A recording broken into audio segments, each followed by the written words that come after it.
All right, welcome to your frontline orientation. And yes, I am speaking directly to you, the emergency nursing students, the future backbone of the ER. If you're gearing up to step into one of the most unpredictable, high-stakes environments in medicine, well, this explainer is for you. We aren't just going to sit here and look at textbook theories or memorize abstract concepts. No way. We're going to examine the real, microscopic threats that will physically walk through your emergency room doors. You know, these pathogens, they don't care about your scrubs, they don't care about your title, they literally only care about finding a host. So we're going to break down the viral threats you absolutely must know, not just to save your patients, but to protect yourselves. Listen to this for a second. Viral hepatitis is transmitted by human blood. It is an occupational risk for nurses. That is not just some dusty academic quote. That's your daily reality. These viral pathogens are direct, everyday occupational hazards. They're hiding in the fluids you're going to clean, the blood you're going to draw, and the needles you're going to handle. Grasping this isn't just an exercise for an exam. It's the literal foundation of your own safety. Okay, let's dive into this. Here's our clinical dossier for today. We'll assess frontline ER threats, look at polio presentations and prophylaxis, and tackle hepatitis A enteric outbreaks. Then we'll cover the bloodborne variants, hepatitis B and C, before finishing up with guarding the caregiver. Let's start with the reality of the triage desk. Section 1, Frontline ER Viral Threats. You know, as your future colleague, I really want to validate the intense pressure you're about to face. When a patient crashes through those double doors, they don't exactly come with a handy label, right? The rapid differential diagnosis of viral pathogens is absolutely life-saving. You have to synthesize symptoms, exposures, and patient history in seconds. Your ability to mentally visualize a pathogen's behavior based purely on clinical presentation, that's what separates a good nurse from an exceptional one. Moving on to our first major viral threat. Section 2, polio, presentations and prophylaxis. So, poliomyelitis. It's an acute infectious disease caused by the poliovirus, which is an RNA-containing virus. To actually intercept this thing, you've got to understand its journey. This virus enters right through the mouth, travels down into the small intestine, and that's where it crosses into the bloodstream, creating this really stealthy, asymptomatic viremia. After incubating for about 1 to 2 weeks, it breaches the central nervous system and attacks the spinal cord. It's super crucial to note that humans are the only known reservoir. It spreads via saliva, pharyngeal secretions, stool, or can even be carried by flies. Now here's a fascinating, yet honestly kind of dangerous paradox. Improved sanitation in civilized countries has actually decreased the chance of a child becoming naturally immunized by a fecal oral infection in their first 6 months. Infants are being born to women who have zero polio antibodies in their blood, making those babies incredibly vulnerable. And this brilliantly illustrates how the clinical presentation escalates. At first, it's symptomless, just quietly developing antibodies. Or maybe it's abortive, mimicking a basic sore throat. But then bam, it progresses to the non-paralytic stage, bringing pain and neck stiffness. From there, it escalates to the paralytic stage, where we see actual limb paralysis. And finally, the terrifying bulbar stage. This is where skeletal muscles innervated from the medulla oblongata are affected. The respiratory center just shuts down, leading to full respiratory failure. This is exactly how a patient sitting in your waiting room with what looks like a common cold can suddenly crash and require intubation.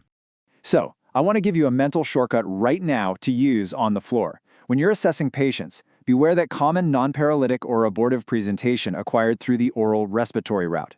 If a patient presents with a triad or quad of fever, constipation, headache, and stiffness of the back and neck, do not just brush it off as a standard viral bug or muscle strain.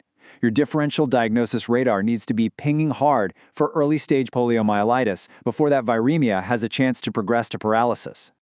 Okay, so how do we fight back? Well, there are 3 antigenic types of poliovirus, and get this, infection with one does not bring immunity to the other 2. Active immunization covers all 3 types and comes in 2 primary forms.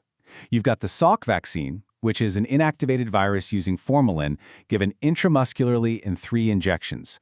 And then you have the Sabin vaccine, a live attenuated vaccine given orally, also in 3 doses. Just keep in mind, if you ever need to rely on passive immunity via the injection of specific antibodies, that protection only lasts for about 4 weeks. Let's shift gears now to the most common inflammatory disease of the liver, Section 3, Hepatitis A, enteric outbreaks. Hepatitis A, which is also referred to as infectious or epidemic hepatitis, actually accounts for the greatest number of hepatitis cases overall. It's an acute, self-limited disease with an incubation period of 10 to 50 days, and it's transmitted by the fecal-oral route. Because of this, it absolutely thrives in environments with poor hygiene. The idea spreads like wildfire through contaminated water, food, and milk, often causing massive epidemics in overcrowded and poor sanitary conditions. And unlike the other variants we're going to talk about, it has a much higher incidence in children and young adults. But here is the massive clinical trap with Hep A. Huge amounts of the virus are eliminated in the feces in the week preceding the onset of jaundice. By the time symptoms actually appear, the stools constitute a surprisingly low infection hazard. The highly infectious shedding happens before you or even the patient know they're sick. On top of that, children seldom develop jaundice, meaning you cannot rely on visual cues alone. Accurate diagnosis strictly depends on liver function and serum enzyme tests.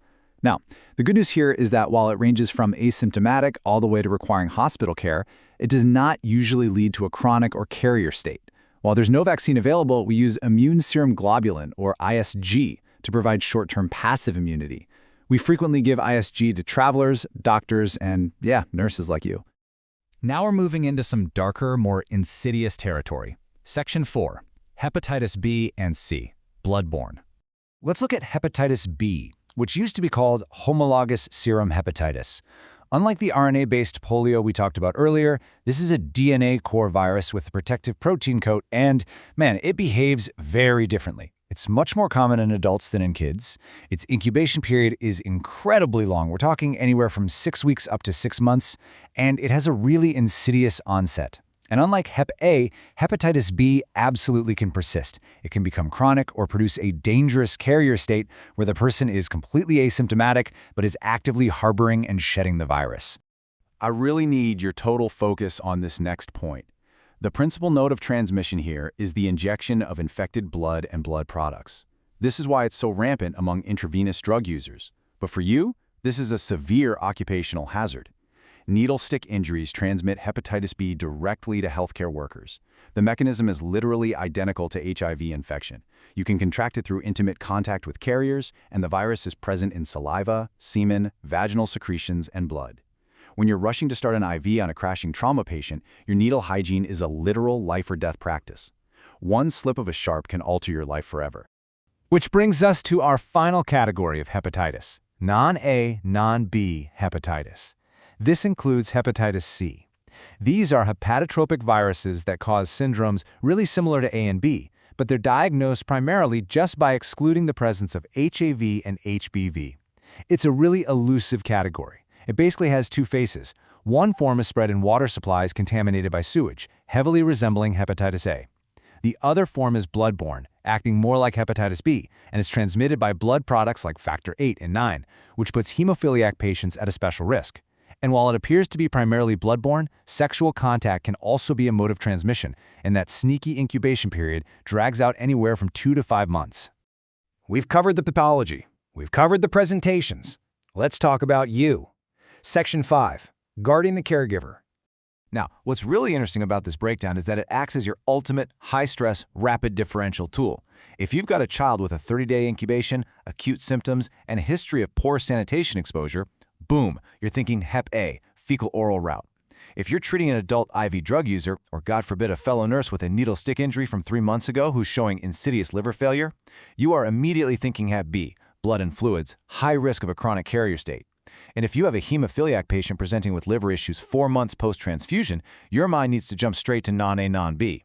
This right here is exactly how you organize the chaos in the ER. I want to leave you with one final, absolutely crucial thought. Your patient status is unknown. Are your standard precautions enough to survive your shift? You have to assume every single patient you treat is a potential carrier of an asymptomatic viremia, a shedding enteric virus, or a chronic bloodborne pathogen. Do not ever compromise on your standard precautions. Wear your gloves, handle your sharps with absolute precision, and respect the microscopic threats that share your workspace. All right, your orientation is complete. Now go save some lives and make absolutely sure you protect your own.